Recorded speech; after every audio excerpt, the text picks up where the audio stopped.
받는 자는 말씀을 가르치는 자와 모든 좋은 것을 함께 하라.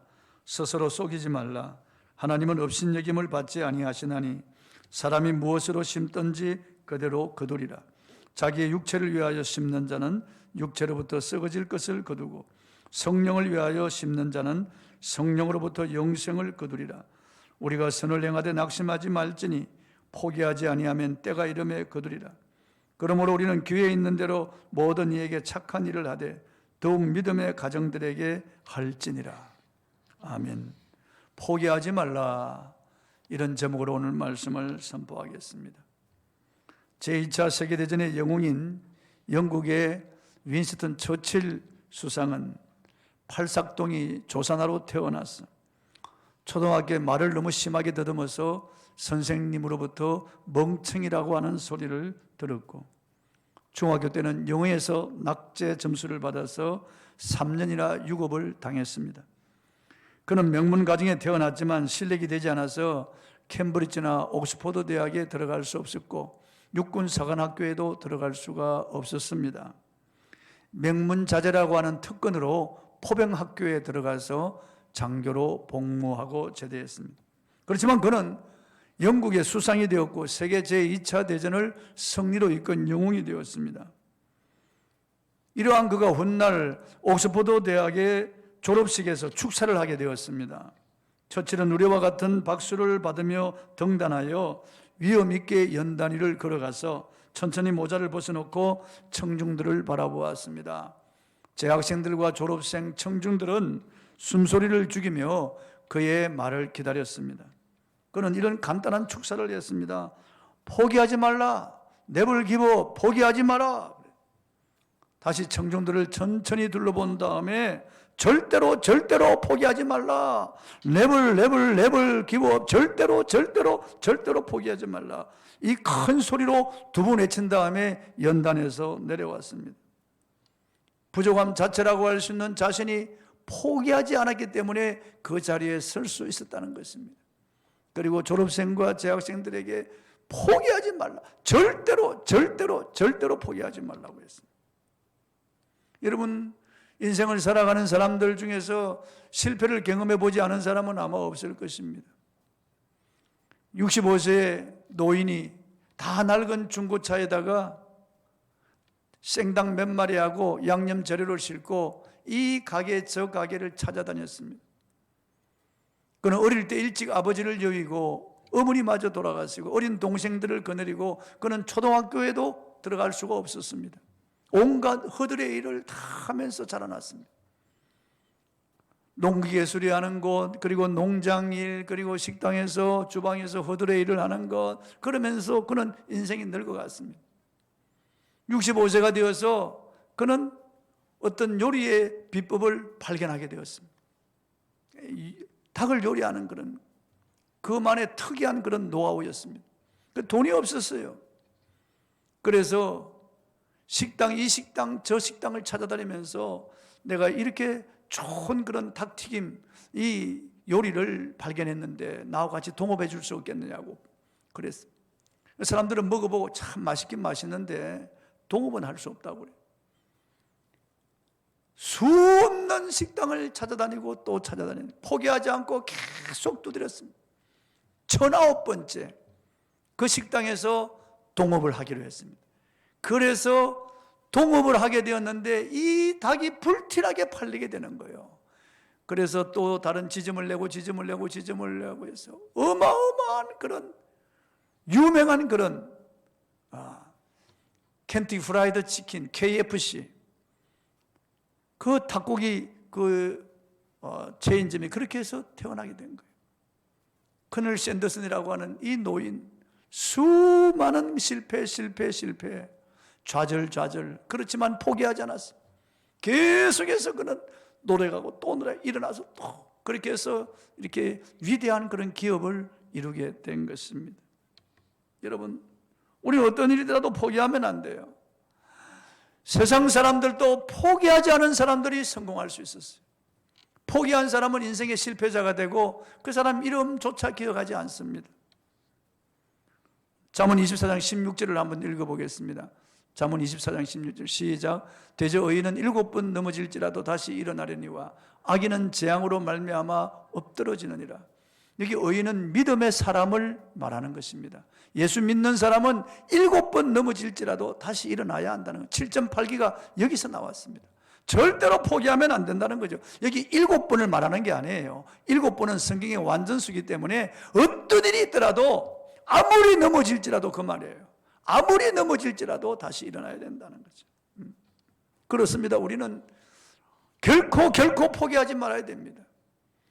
이 코로나 환란을 당해서 사람들은 교회발이라고 비난합니다. 사실은 교회발이 아니지만은 다른 데서 걸린 사람이 교회에 들어와서 그렇게 교회에서 문제가 발생한 거죠. 그리고 그 교회도 문제가 있는 교회죠. 왜 마스크를 벗고 식사하고 그렇게 교제하냐 그 말이에요. 어떻든 비난을 면치 못하는 것입니다. 수많은 사람들이 교회를 대해서 언론 방송에서 계속 교회를 때리고 계속 비난하는 거죠. 세상 사람들이 이제 교회라면 진절머리가 난다 할 정도로 그렇게 우리를 비방하고 업신여기고 박해하고 있습니다. 그렇지만 우리가 위축되면 안 돼요. 그렇지만 우리가 믿음을 포기하면 안 됩니다. 어떤 일이 있더라도 절대 우리가 기죽고 위축되고 포기해서는 안 되겠어요. 오늘 본문은 선을 행할 때 절대 포기하지 말아야 된다고 말씀하고 있습니다. 갈라디아 6장 9절입니다. 읽어보겠습니다. 시작.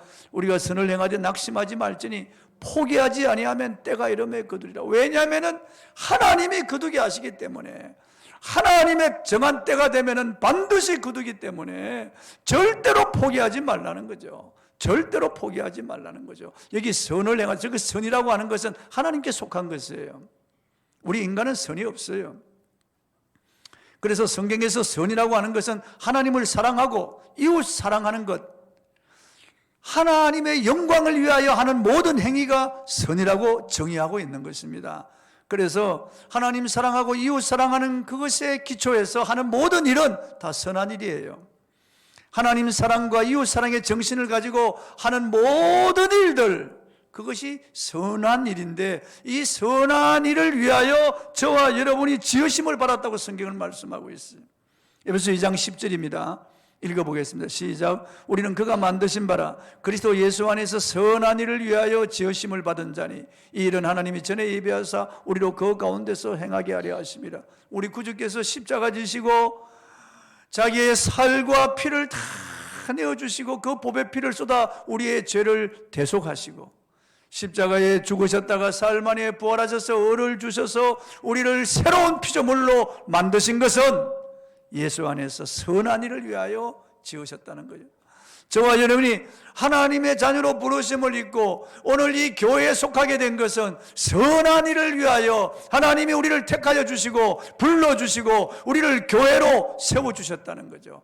우리를 새로운 피조물로 거듭나게 하신 것은 선한 일을 위하여, 선한 일을 위하여 하나님이 그렇게 하셨다고 하는 것입니다. 여기 선한 일이라고 다시 말씀드려서 하나님 사랑하고 이웃 사랑하는 모든 행위를 선한 일이라고 하는 거죠. 하나님의 나라와 의를 구하는 모든 행위를 선한 일이라고 하는 거죠. 그러니까 예배 드리는 것은 최고의 선입니다. 하나님 앞에 지고무상하신 하나님 앞에 예배를 드리는 것은 최고의 선한 일이고 우리가 영혼을 구원하기 위하여 복음을 전하는 것은 최고의 선한 일이에요. 그리고 이웃에게 착한 일을, 예수의 이름으로 착한 일을 하는 것, 그것도 최고의 선이라고 하는 거죠.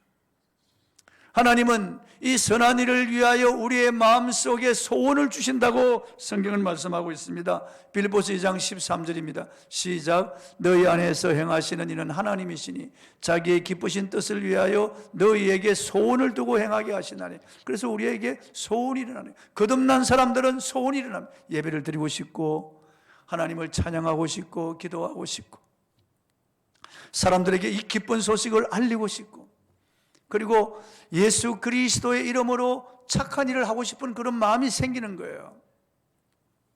어떤 사람의 마음속에는 목사가 되고자 하는 마음, 어떤 사람은 선교사가 되고자 하는 마음을 주십니다. 어떤 사람은 기업을 일으켜서 선한 일을 하고 싶은 마음을 주십니다. 어떤 사람은 직장에서 직장 신회를 만들어서 하나님께 예배드리고 전도하고 싶은 마음을 주시는 거죠. 어떻게 하더라도 하나님의 나라와 의를 위해서 하나님의 영광을 위해서 주님 사랑하고 이웃 사랑하는 이런 마음으로 우리가 선한 일을 하는 거죠. 이 선한 일을 하다가 우리는 때로는 낙심할 수 있습니다. 세상 사람들이 박해하거든요. 비난하거든요.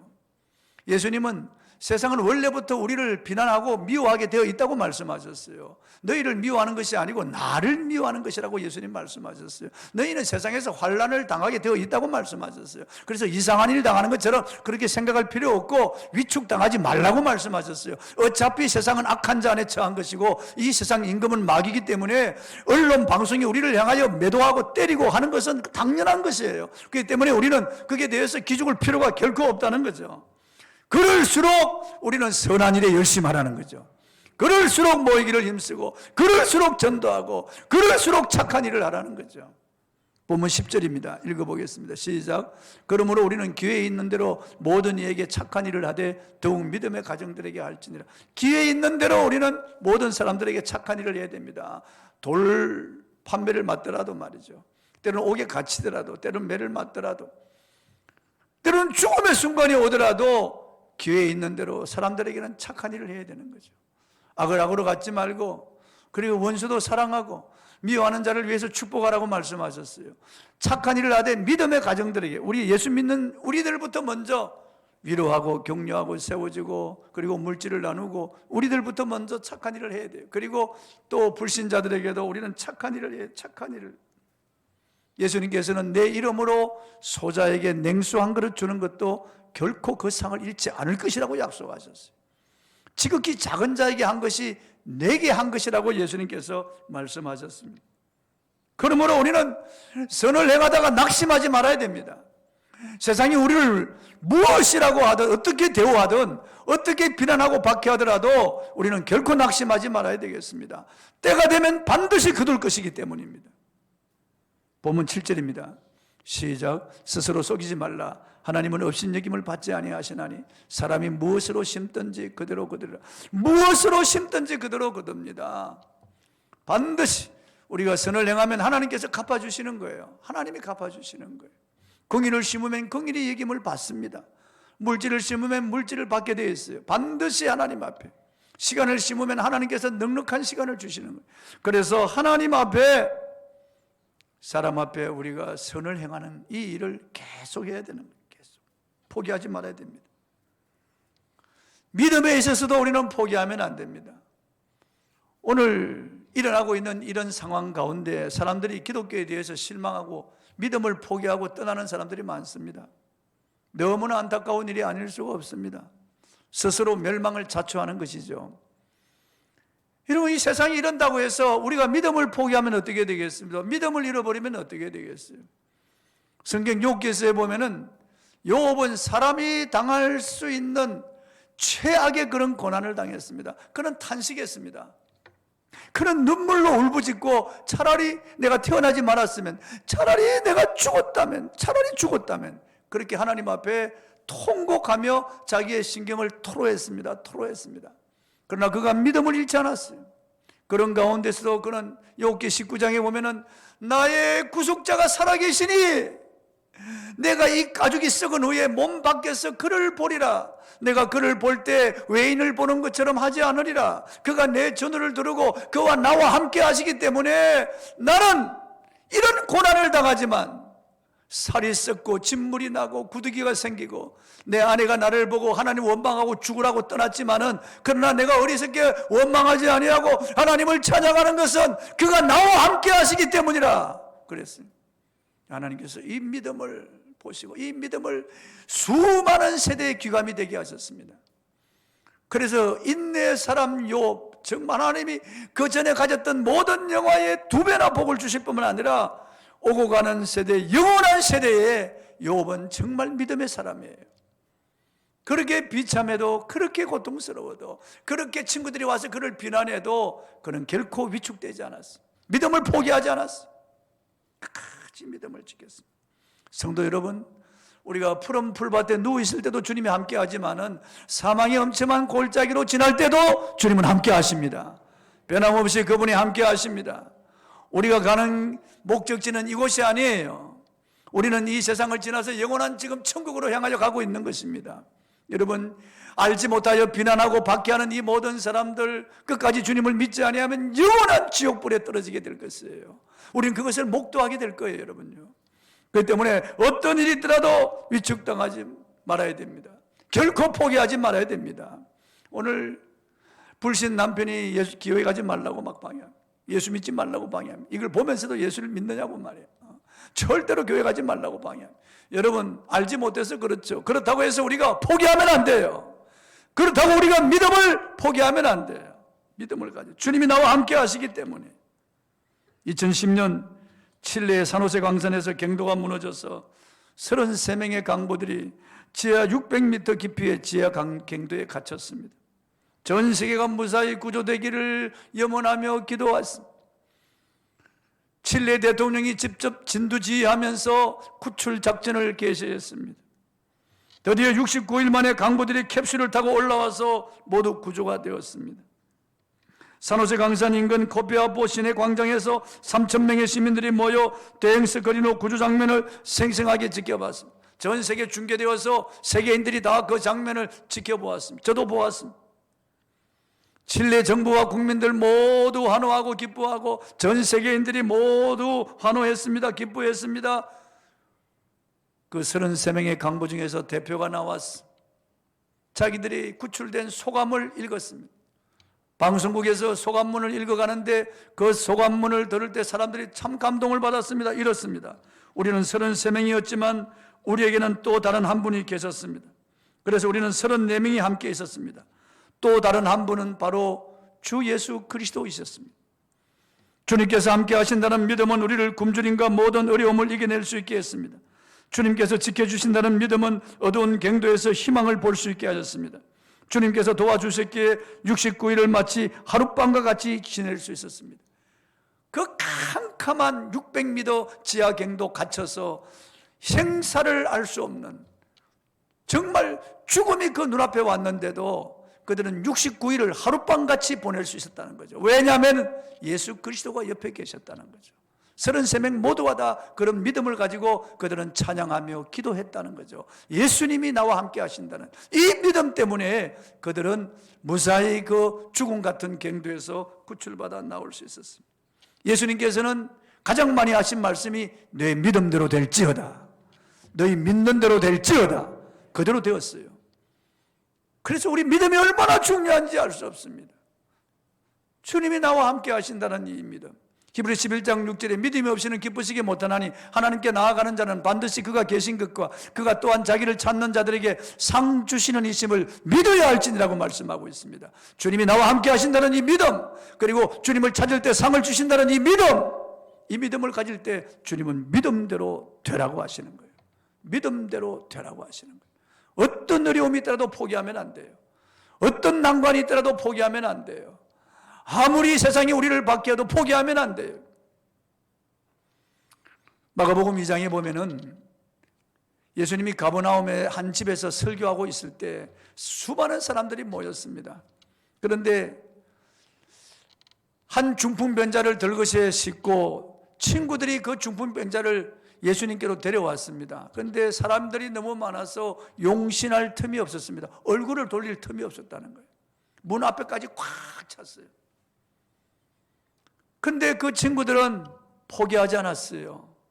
사람 때문에 들어가지 못한, 어찌하든지 예수님 앞에까지 자기 친구를 데려가야 되겠다는 거죠. 예수님은 이 친구를 고치실 수 있다는 거예요. 그런 확고한 믿음이 있었어요. 주님이시라면 내 친구는 치료받고 회복될 수 있다. 주님께로 가면 된다. 그 믿음이 있었어요. 그래서 그들은 포기하지 않았어요. 그래서 그들은 그 중풍병자를 들것에 뉘인 채로 지붕 위로 달아 올렸어요. 여러분, 위험한 일입니다. 그게요. 전신불구된 이 사람 만약 그러다가 기우뚱해서 떨어지면 죽는 거예요. 굉장히 위험한 거예요. 그래서 모험을 하기로 결심했어요. 줄을 달아가지고 지붕 위로 올렸습니다. 근데 지붕 위로 올리면 뭐합니까? 지붕 때문에 들어갈 수 없는데 지붕을 뜯어내기 시작했습니다. 기와 조각을 막 뜯어내고 석가래를 뜯어내고 흙문치를 막 머리로 때리고 먼지가 날리고, 그래서 적어도 들것을 달아내리려면 엄청난 그런 구멍, 지붕을 다 뜯어내야 되는 거예요. 예수님 설교하다가 멈추셨어요. 제자들도 놀래서 바라보고 사람들이 막 비난하기 시작했습니다. 집 주인은 아마 펄쩍펄쩍 뛰었겠죠. 막 고함 지르고 이게 뭐하는 짓이냐고 말이지, 어떻게 이런 짓을 하느냐고 막 그랬을 겁니다. 그렇지만 이 친구들은 집 변상할 거 각오했어요. 사람들의 비난을 다 각오했어요. 그리고 포기하지 않았습니다. 그 친구를, 중풍병자를 예수님 앞에까지 달아내렸어요. 예수님께서 그들의 믿음을 보셨다고 말씀하고 있어요. 그들의 믿음을 보셨다고요. 이내 장배에 가려도 포기하지 않습니다. 지붕으로 올렸어요. 지붕이 있어도 포기하지 않습니다. 다 뜯어내고 예수님 앞으로 달아내렸어요. 예수님이 그들의 믿음을 보셨다고 성경을 말씀하고 있어요. 믿음은 눈에 보이는 거예요, 여러분요. 포기하는 것은 믿음이 아니에요. 전진하는 것이 믿음이에요. 성장하는 것이 믿음이에요. 살아있는 생명체는 성장하게 되어 있는 거예요. 예수님께서 소자야 안심하라, 내 죄 사함을 받았느니라 하시고 일어나 내 상을 들고 걸어가라. 그러자 이 중풍병자 전신불구자가 벌떡 일어나서 상을 들고 걸어갔습니다. 할렐루야. 포기하면 안 돼요, 여러분. 절대로 믿음을 포기하면 안 돼요. 가로막아도 포기하면 안 돼요. 주님 앞으로 나가는 거예요. 우리 믿음은요, 주님 바라보며 나가는 거예요. 사람들이 아무리 비난해도 주님만을 바라보며 나가는 거예요. 어려운 일이 있어도 코로나 아니라 이보다 더 무서운 것이 온다 해도 주님만을 바라보고 나가는 것이 믿음이에요. 우리는 기도에 있어서도 결코 포기하면 안 됩니다. 결코 우리 기도를 포기하면 안 된다는 말이에요. 마태복음 15장에 보면은 흉악한 귀신 들린 딸을 둔 어머니가 예수님 뒤에서 소리 질렀습니다. 예수님이 들어와 시돈 지방에 들어갔을 때 일어난 일입니다. 그 지경에서 한 여자가 나와서 뒤에서 예수님께 소리친 겁니다. 이 여인은 수로보내기 족속 가나안 여인입니다. 이 여인의 딸이 흉악한 귀신이 들렸습니다. 귀신에게 사로잡혀서 엄청난 고통을 당하고 있었습니다. 그러니까 이 어머니가 예수님을 기다렸던 것 같습니다. 예수님이 자기 마을에 들어왔다는 그런 소식을 듣고 뒤에서 소리쳤던 겁니다. 주 다윗 자손 예수여, 나를 불쌍히 여기소서, 내 딸이 흉악히 귀신 들렸나이다 하고 막 소리치는 거예요.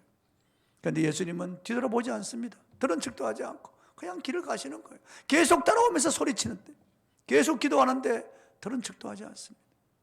그때 제자들이 주여, 저 여인이 뒤에서 소리치는 것을 돌아보지 아니하시나이까? 보내소서 그럽니다. 너무 귀찮으니까, 너무 시끄러우니까 한마디에서 보내버리라고 말이야. 여러분, 사람들은 냉정합니다. 예수님 가까이 있는 사람들이 더 냉정한 거예요. 돌려보내라고 말이죠. 귀찮으니까 야단을 쳐서 꾸짖어서 돌려보내버리라고 말이에요. 주님께서 가던 발걸음을 딱 멈추셨습니다. 그리고 주님이 이렇게 말씀하셨습니다. 마태복음 15장 24절입니다. 읽어보겠습니다. 시작. 예수께서 대답하여 이르시되 나는 이스라엘 집에 잃어버린 양 외에는 다른 데로 보내심을 받지 아니하노라 하시니, 실제로 예수님은 이스라엘인으로 오셨습니다. 이스라엘 족속 가운데 오셨습니다. 또 주님 활동 무대가 거의 이스라엘이었습니다. 그리고 이스라엘 백성들에게 말씀하셨어요. 그 사실입니다. 다른 데로 보내심을 받은 게 아닙니다. 그런데도 주님은 이 여인 한 사람 때문에 주님은 지금 들어와 시돈으로 들어오신 거예요. 이 여인 때문에 지금 들어오신 거예요. 주님이 들어와 시돈 그 지중해 변방에 있는 그곳으로 갈 이유가 없어요. 그런데 주님이 이 여인 때문에 들어오신 거예요. 그런데 주님께서는 이 여인에게 은혜를 베푸지 않겠다고 하시는 거예요. 그런 뜻으로 들리는 거예요. 그 뉘앙스가. 그런데 여인이 실망하지 않습니다. 포기하지 않습니다. 이 말을 들으면 포기할 거 아니겠어요? 제자들이 방해하죠. 예수님은 이스라엘 집에 잃어버린 양 외에는 보내심을 받지 않았다고 하죠. 그래도 이 여인은 포기하지 않습니다. 안 주신다는데도 포기하지 않고 절하며 기도합니다. 15장 25절입니다. 한번 읽어보세요. 시작. 여자가 와서 예수께 절하며 이르되 주여 저를 도우소서. 주여. 그런데 예수님께서 너무나 무정한 말씀을 하십니다. 마태복음 15장 26절입니다. 읽어보겠습니다. 시작. 대답하여 이르시되 자녀의 떡을 취하여 개들에게 던짐이 마땅하지 아니하니라. 참, 이 여인을 이 개라고 그렇게 취급하는 거예요. 지금 예수님이 시험하시는 거예요. 지금 사실이죠, 여러분. 자녀가 떡을 먹고 있는데 그걸 뺏어가지고 개한테 던져줄 부모가 어디 있습니까? 없어요. 예수님 말씀이 사실이에요. 저게 진리예요. 자녀의 떡을 뺏어 개들에게 던지는 부모가 어디 있습니까? 마땅하지 않습니다. 그러나 이 말씀 속에 은근히 이 여인을 개라고 하는 그런 뉘앙스가 있는 거예요. 여인이 듣기는 그렇게 들리지 않겠습니까? 그래도 이 여자의 말을 들어보십시오. 마태복음 15장 27절에 보니까 여자가 이르되 주여 올소이다마는 개들도 제 주인의 상에서 떨어지는 부스러기를 먹나이다. 이 여자가 예수님 말씀이 옳다고 합니다. 긍정합니다. 예, 맞습니다. 자녀의 떡을 뺏어 개들에게 던지는 부모가 없습니다. 그러나 개도 주인이 주어야 먹고 살지 않겠습니까? 부스러기 은혜도 내게 달라고 매달리는 거예요. 야, 정말 놀랍습니다. 주님께서 이 여자의 말을 듣고 감동을 받으셨어요. 28절을 읽어보겠습니다. 시작. 예수께서 대답하여 이르시되 여자여 내 믿음이 크도다 내 소원대로 되리라 하시니 그때로부터 그의 딸이 나으니라. 성경에서 예수님께서 내 믿음이 크다고 말한 사람은 이 수로보니게 족속 가나안 여인, 이 이방 여인 한 사람입니다. 물론 다른 사람에게 한지 그건 알 수 없어요. 성경에 기록된 것을 말하는 겁니다.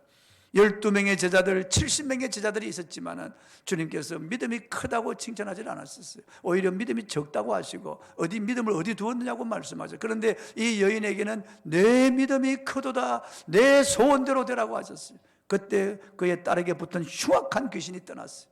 이 가정에 평화가 왔고 큰 기쁨이 왔습니다. 포기하지 않는 이런 믿음 말이에요.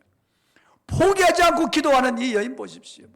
사람들이 방해해도, 예수님이 무정한 말씀을 하셔도, 예수님이 개 취급을 해도 올소이다 하면서 달라붙는, 포기하지 않는 이 여인의 이 기도를 한번 들어보십시오, 여러분. 그리고 주님께서 뭐라고 하십니까? 내 믿음이 크도다. 내 믿음이 크도다라고 하시는 거예요. 절대로 포기하지 않는, 자신을 낮추고 엎드려 절하며 포기하지 않는 이 여인의 이 기도. 예수님께서 누가복음 18장에서 항상 기도하고 낭망치 말아야 될 것을 비유로 말씀하셨어요. 한 도시에 불의한 재판관이 있는데 하나님을 두려워하지 아니하고 사람을 무시하는 악한 그런 재판관입니다. 그런데 그 도시에 억울한 그런 사연이 있는 과부가 있습니다. 이 재판관에게 날마다 찾아가서 아침 저녁으로 조릅니다. 내 억울한 사정을 풀어달라고 조릅니다. 그때 이 불의한 재판관이 하는 말이, 내가 하나님을 두려워하지 아니하고 사람을 무시하지만 이 과부가 나를 번거롭게 하니 내가 소원을 들어주리라 그럽니다. 예수님께서 이 불의한 재판관의 말을 들으라. 하물며 하늘에 계신 너희 아버지께서 밤낮 부르짖는 택하신 자들의 기도를 들어주지 않겠느냐? 오래 참으시겠느냐 그랬습니다. 밤낮 부르짖는이라고 말해요. 포기하지 않고 밤낮 부르짖는 이런 기도가 우리에게 요구됩니다. 밤낮 부르짖는 기도. 한 유명한 식품회사 사장의 아들이 군 입대 후에 첫 휴가 나와가지고 아버지의 차를 몰고 나가서 교통사고를 일으켜서 그만 쓰러졌는데 식물인간이 되었습니다. 뇌사 판정을 받았습니다. 그래서 병원에서 의사가 다 포기했습니다. 이거 실화입니다.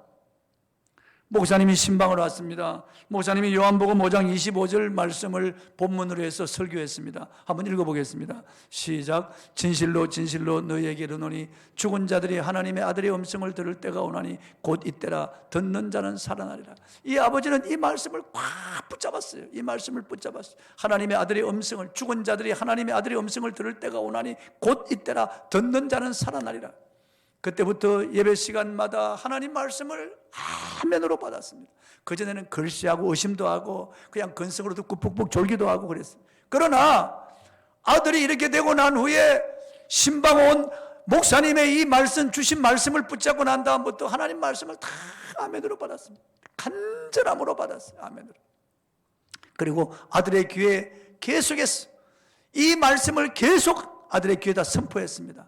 큰 소리로 읽어주었습니다. 죽은 자들이 하나님의 아들의 음성을 들을 때가 오나니 곧 이때라. 듣는 자는 살아나리라. 계속 들려줬어요. 한 달이 지나도 아들은 꼼짝하지 않습니다.